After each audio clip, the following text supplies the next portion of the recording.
Building champions in Raid Shadow Legends is not easy. I'm one of those players that has reached level 90 and I've been playing every day since the game has launched. With all those battles fought, I have a decent understanding on how to build certain champions, and with my resource management efficiency approach and budget builds in mind, I want to share what my champions look like after all this time in 2021. But before I get to that, here's a quick reminder on how you can support this channel for full-time content creation. I do play other gacha games, for example, Summoner's Glory, the only game that I know where you can actually help other players summon to get better drops. You can enter the promo code BGE during character creation to get free in-game loot. Or this other game that I can afford to play every day, and this one really feels like a mobile game because you have instant battles. You can enter the promo code Bionic before level 15 to get free in-game loot. All download links will be in the description and comment section.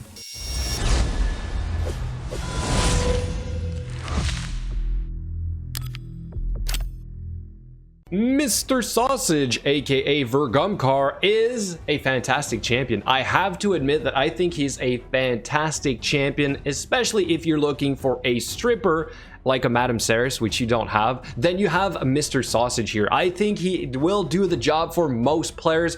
Maybe he won't bring you into platinum, but then again, we might be able to put that to the test one day. You will be able to strip your enemies. You can remove up to 2 debuffs. That's a little bit of a gamble, but usually when you encounter heavy shield teams, that's all you really want to remove is that big shield, right? So if this guy has enough accuracy, he can do that.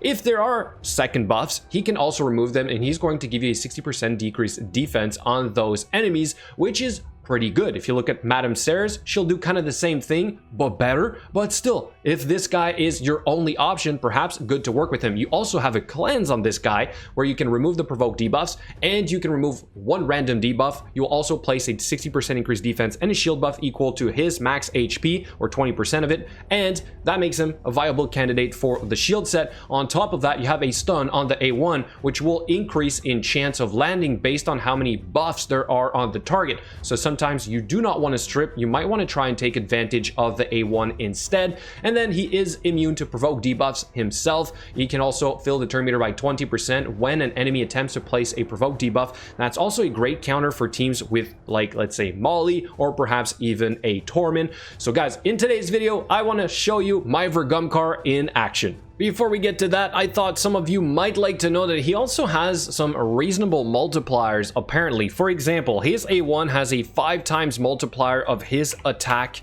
which is pretty reasonable for a champion that's not exactly a nuker. We also have a 4.85 times the attack on his A3, which is the AoE. Now, chances are you're not going to build this guy to deal any kind of damage. You're probably want to aim for a lot of accuracy. Also, a quick reminder that all these builds will be available on my BGE's guides spreadsheet, which is available. A link is available in the description for you guys to just click on it and be able to go check it out. So we're going to come back to this in a second once we are done showcasing our VERGUMKAAR, mainly in the arena. There is at least 2 other locations that I use or have used VERGUMKAAR before the arena. Obviously, Faction Wars. So the Faction Crypt 21 for the Lizardmen currently has VERGUMKAAR in that team, along with other accessible champions like Rosin, Skull Lord, Skull Sworn, for example. So I continue to use this guy in there because he's now well geared on my account. He's actually maxed out as well, therefore he deserves to at least be in here all the time. But as for dungeons, for example, I don't really use him in there. I have used him before on the Scarab King floor 50 of the Hard Doom Tower. This was my first attempt back then. It's the kind of the reason that I maxed out my VERGUMKAAR. Even though I had Metal Shaper in here, this was kind of put together a little bit last minute. It ended up working and I was pretty happy with the results.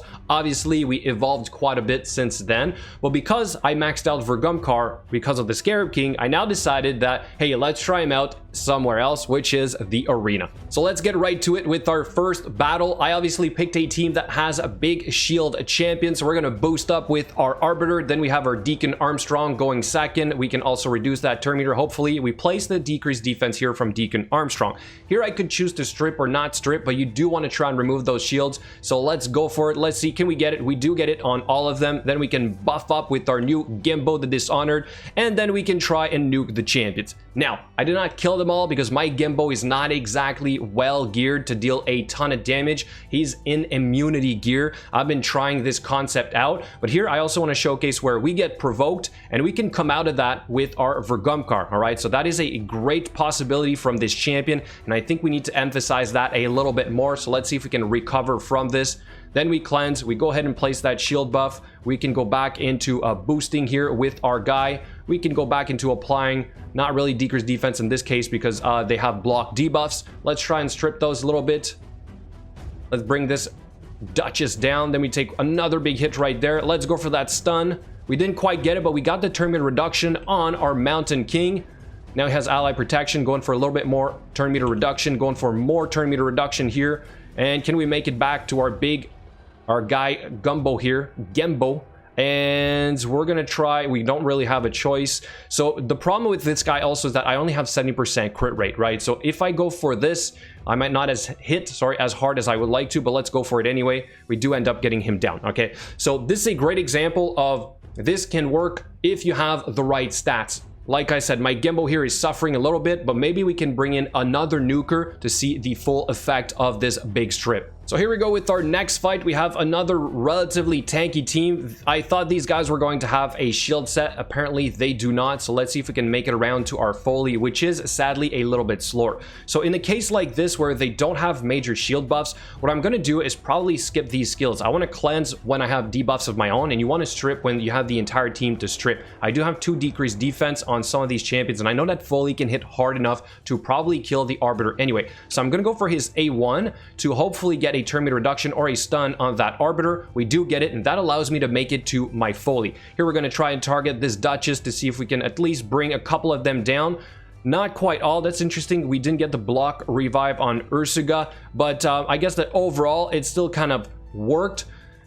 Again, a couple of ways you can use VERGUMKAAR, right? So you can pretty much adapt to any situation in a sense. So right there we went for a cleanse as well as on our own team, sorry, so that can come in as well pretty clutch for you guys if you're missing on that cleanser as well. So the fact that he has 2 of those actions combined onto one champion makes it pretty interesting. In this next fight we want to see if we can take on a hegemon with our team. We get totally destroyed there, but we don't exactly suffer a critical wipe. We can somewhat try and recover from this a little bit. So let's see if we can do something here with our team. Can we make it around to our Foley? We make it back to our Arbiter. We get this Foley to trigger right there, and then we're going to try and at least kill that. See if he can become pretty annoying right there. So we get pretty much all of them.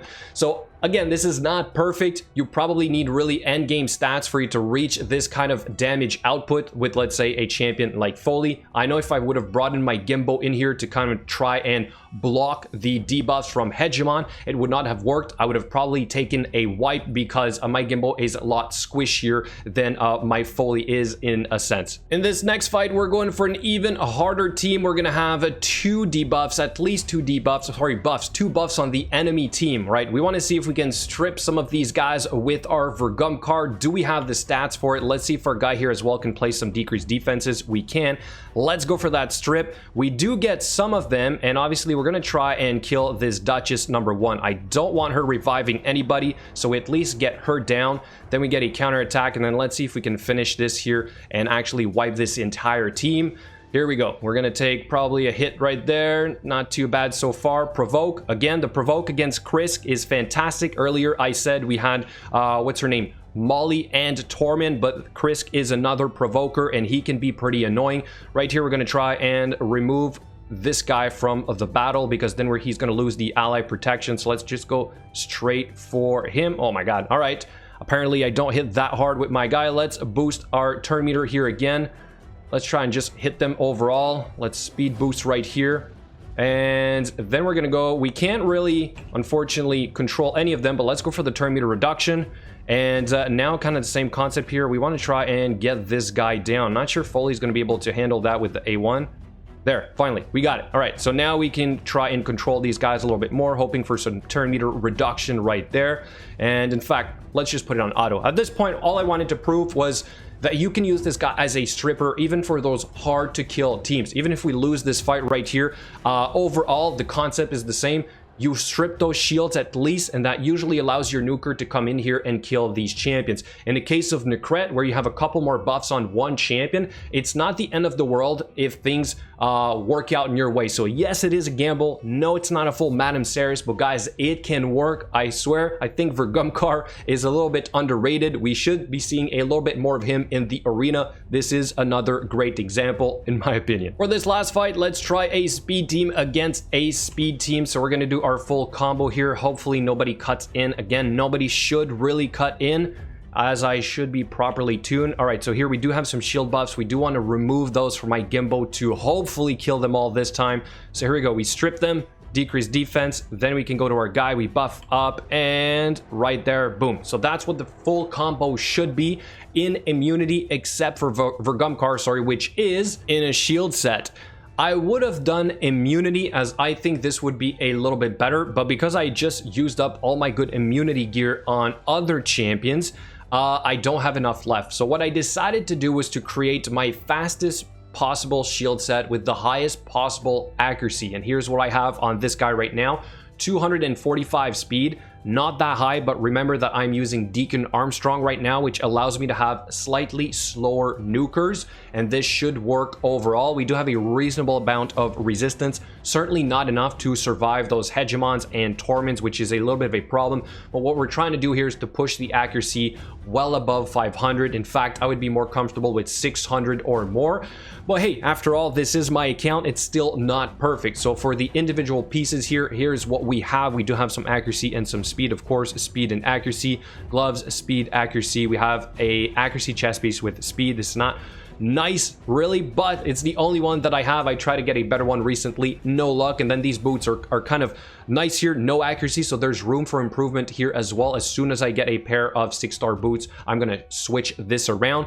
HP ring, we do have an HP amulet with not too much accuracy here either. All right, so a little bit more room for improvement. So between the boots and the amulet, I would hope to reach that 550 or more. And then we have a 6-star accuracy banner with a little bit of speed. I can also glyph this guy to be a little bit faster, but technically with the speed of my Arbiter and Deacon Armstrong, I should not need to do this. All right, so back to the skills real quick. They are all done, and again, I use them differently in different situations. Would I use this guy on the defense? Not too sure, but on the offense, he does give you a couple of options. And then for the masteries, here's what I'm running for the time being. I didn't really switch this up since I tried him against the Scarab King.